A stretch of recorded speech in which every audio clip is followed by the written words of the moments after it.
The Little Prince by Antoine de Saint-Exupéry. Chapter 17. "Good morning," said the little prince. "Good morning," said the railway switchman. "What do you do here?" the little prince asked. "I sort out travelers and bundles of 1,000, said the switchman. "I send off the trains that carry them, now to the right, now to the left." And a brilliantly lighted express train shook the switchman's cabin as it rushed by with a roar like thunder.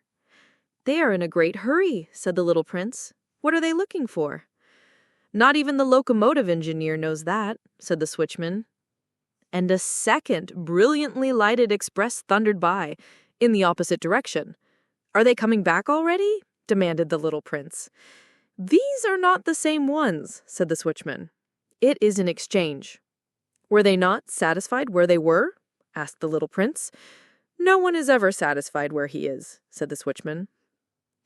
And they heard the roaring thunder of a third brilliantly lighted express.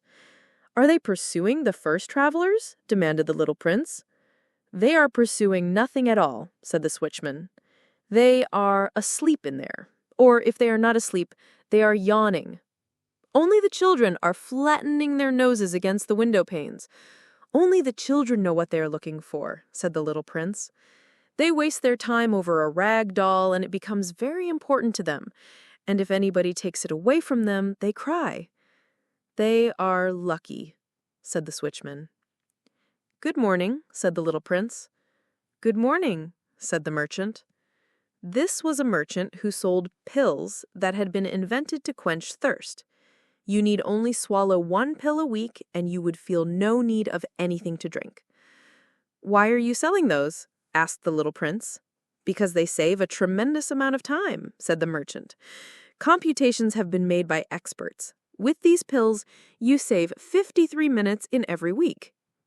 "And what do I do with those 53 minutes?" "Anything you like." "As for me," said the little prince to himself, "if I had 53 minutes to spend as I liked, I should walk at my leisure toward a spring of fresh water." It was now the 8th day since I had had my accident in the desert, and I had listened to the story of the merchant as I was drinking the last drop of my water supply. "Ah," I said to the little prince, "these memories of yours are very charming, but I have not yet succeeded in repairing my plane. I have nothing more to drink, and I too should be very happy if I could walk at my leisure toward a spring of fresh water." "My friend the fox," the little prince said to me. "My dear little man, this is no longer a matter that has anything to do with the fox." "Why not?" "Because I am about to die of thirst." He did not follow my reasoning, and he answered me, "It is a good thing to have had a friend, even if one is about to die. I, for instance, am very glad to have had a fox as a friend." "He has no way of guessing the danger," I said to myself. "He has never been either hungry or thirsty. A little sunshine is all he needs." But he looked at me steadily and replied to my thought. "I am thirsty too. Let us look for a well." I made a gesture of weariness. It is absurd to look for a well at random in the immensity of the desert. But nevertheless, we started walking. When we had trudged along for several hours in silence, the darkness fell, and the stars began to come out. Thirst had made me a little feverish, and I looked at them as if I were in a dream. The little prince's last words came reeling back into my memory. "Then you are thirsty too?" I demanded. But he did not reply to my question. He merely said to me, "Water may also be good for the heart." I did not understand this answer, but I said nothing.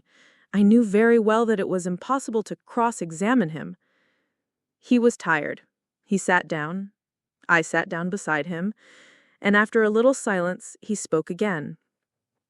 "The stars are beautiful because of a flower that cannot be seen." I replied, "Yes, that is so." And without saying anything more, I looked across the ridges of sand that were stretched out before us in the moonlight. "The desert is beautiful," the little prince added. And that was true. I have always loved the desert. One sits down on a desert sand dune, sees nothing, hears nothing, yet through the silence something throbs and gleams. What makes the desert beautiful, said the little prince, is that somewhere it hides a well. I was astonished by a sudden understanding of that mysterious radiation of the sands. When I was a little boy, I lived in an old house, and legend told us that a treasure was buried there. To be sure, no one had ever known how to find it, perhaps no one had ever even looked for it, but it cast an enchantment over that house. My home was hiding a secret in the depths of its heart. Yes, I said to the little prince, the house, the stars, the desert.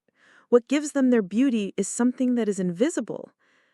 I'm glad that you agree with my fox. As the little prince dropped off to sleep, I took him in my arms and set out walking once more. I felt deeply moved and stirred. It seemed to me that I was carrying a very fragile treasure.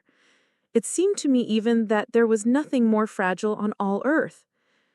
In the moonlight, I looked at his pale forehead, his closed eyes, his locks of hair that trembled in the wind, and I said to myself, what I see here is nothing but a shell.